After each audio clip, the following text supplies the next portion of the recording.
Hey everyone, so just wanted to walk through this epsilon delta definition. I spent some time trying to understand it. Hopefully, my intuition will help you understand it as well. Okay, so two things. So first, here I've just worked out a limit for a function, and here down the bottom we have the definition. Okay, so all I've done is we've taken f of x is as the square root of x minus one, which I've also plotted on the right here, right? And I plotted, this function, someone has plotted, very graciously made for us this epsilon delta definition visualization that I'm going to walk through. Okay. And in this case, we can find the limit for this function as x approaches 10 by simply just plugging it in here, and we can see that the limit is 3, right? So if we show this on over here, we can see that as you get approach 10 from the left, we approach 3. As we approach 10 from the right, it approaches 3. And the function is defined at x equals 10, right? Which is 3. Okay, so now we have some conditions for this setup for the definition of limit to apply. Okay, so what are those conditions? First, f of x has to be defined over an open interval, right? So let's say no, it's defined over, let's say, over 1 and 12, let's say. So it's defined over the range 1 and 12, okay? And A is in that interval. So let's say A is 10 in our example. So A is within the interval, sure. And this x not equal to A part, all that's saying is that the limit of the function can exist at A even if the function is not defined at A. So for example, if you had a hole here at x equals 10, this limit would still be 3, but the function would not be defined at 10. Okay? All right. And next it says let L be real number. So let L is some real number. Okay. In that case, the given that we've satisfied this condition and this condition, then the limit of the function f of x as x approaches a is L if for every epsilon around L. So we can we can pick whatever value of epsilon we want, okay? But for our example, I'm going to choose 0.2. So 0.2 is the value of epsilon that I want. So that means it's 0.2 above 3 and 0.2 below 3. Okay? So I'm just going to fix that. Okay, all right. So for any value of epsilon that we pick around the limit, okay, there is some value around x. Now remember, x is moving closer and closer to a, right? So delta is some value around x. Okay, turn that on.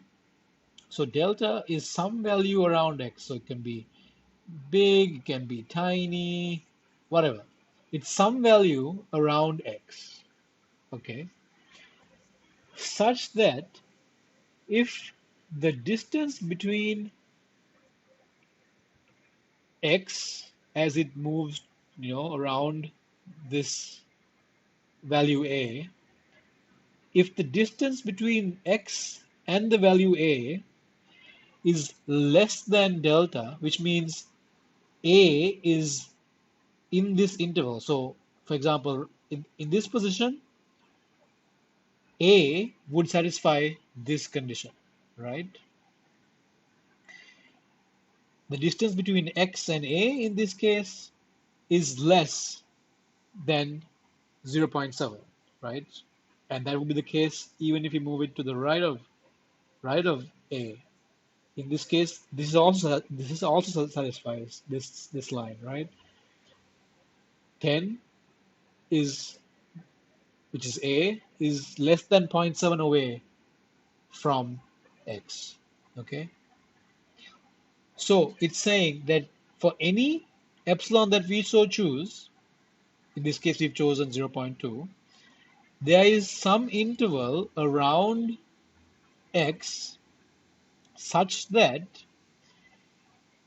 if x moves within that interval, then all the values that the function takes within that movement, all the values it takes falls within this epsilon boundary. So in this example, if we move 0.7 to the left, you'll see that there are some values that fall outside this epsilon boundary. Similarly, if we move 0.7 to the right, oops, just put it back, there are values that fall outside this boundary. But there is some boundary, some value for delta that we can choose such that, so let's say we pick 0.3, no, 0.3, I really wish they had a actual, there you go. All right.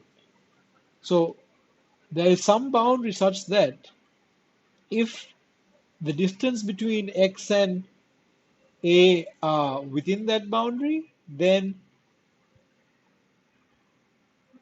the values of f of x falls within epsilon of the limit L, right? So for 0.3, that means we can move 0.3 to the right. We can move 0.3 to the right of A, and all the values that the function takes falls within this boundary. We can move 0.3 to the left of A, and all the values that the function takes falls within this boundary, right?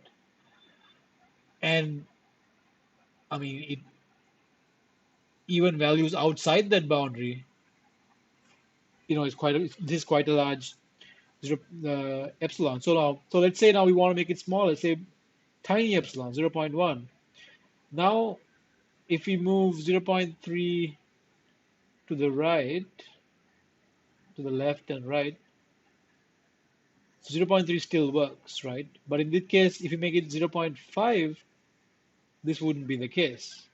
Because if you move 0.5 to the right of 10, you can see that some values fall outside of this epsilon boundary.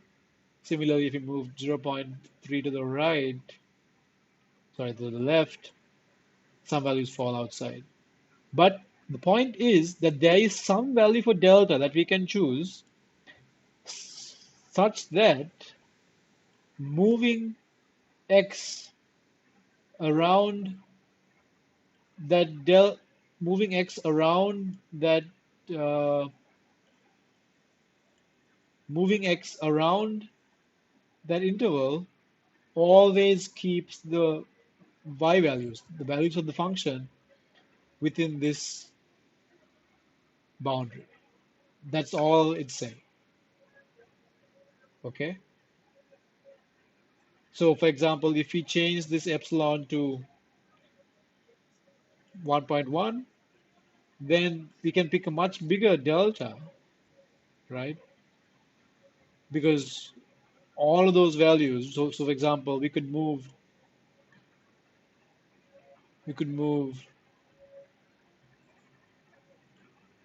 let's say 2.3,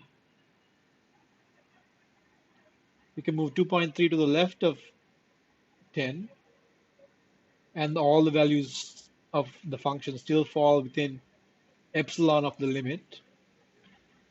Or we can move 2.3 to the right of the function, and all the values fall within epsilon of the limit. So that's all it's saying. All it's saying is you pick an epsilon, there is some value of delta such that if x moves within delta of a, then the function values move within epsilon of the limit. That's all it's saying. I hope that was helpful and clear. Yep. Happy calculusing.